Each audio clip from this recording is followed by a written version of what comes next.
Hello, Kelly here from Loops and Things Winnipeg. Today I'm going to show you how to change colors when you're making your classic crochet slippers or any crochet project that you don't want to see the join of when you change your color. So I am at the end of my base part of my slipper pattern and I'm ready to start the cuff. I would do this on all sizes, the same space, the same spot on the pattern. So instead of slip stitching, I've just finished the last stitch. Instead of slip stitching into the beginning stitch of that row and wrapping my same color of yarn, I've already cut it and I have my new color ready to go.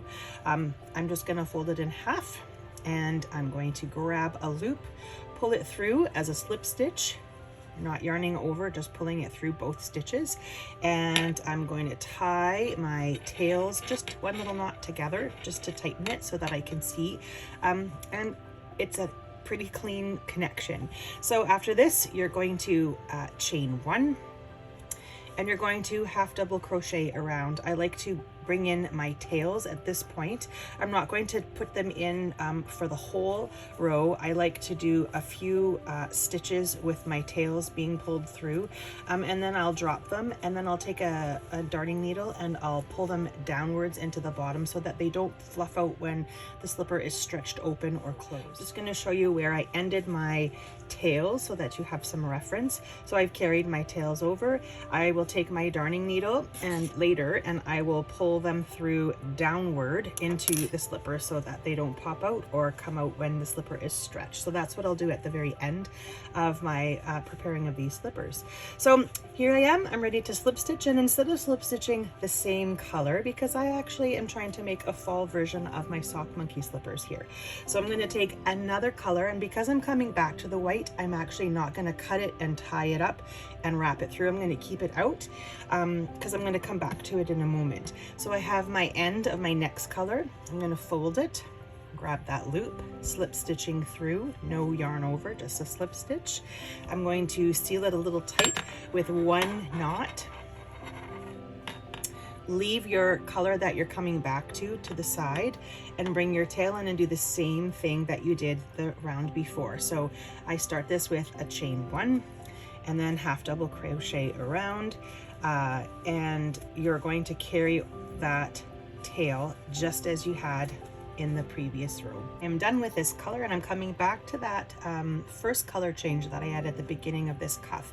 So I'm going to slip stitch, and again I am not going to carry the same color through the orange, I'm going to carry the cream. So I'm coming back, pulling it through, no yarn over, just a slip stitch, pass it through both of those pieces, and you're coming to my last row of my cuff, a knot just to secure it, chain one. The chain one will actually be the piece that keeps that yarn from getting too loose. I'll finish this row and then I'll show you how to pull that yarn through and hide those final tail ends as I weave them downward.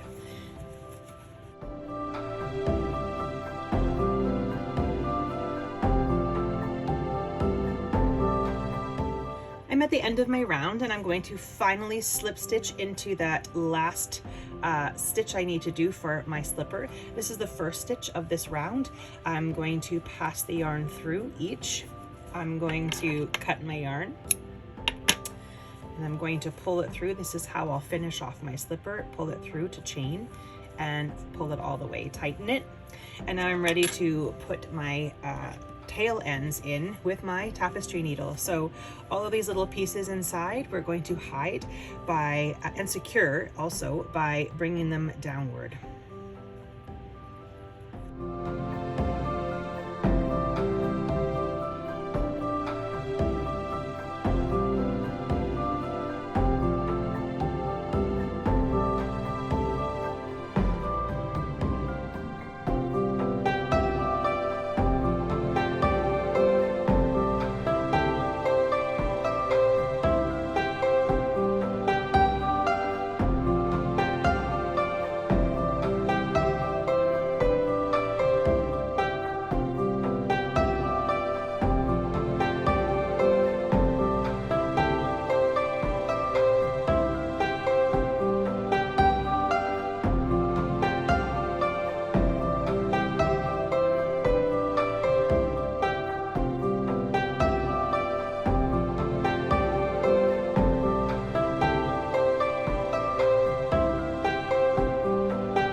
thank you for joining me. I hope you've enjoyed this tutorial. If you're looking for this pattern and other patterns that are crochet, my classic crochet and fold over boot slipper patterns, you can find them in my Etsy shop or my Ravelry shop.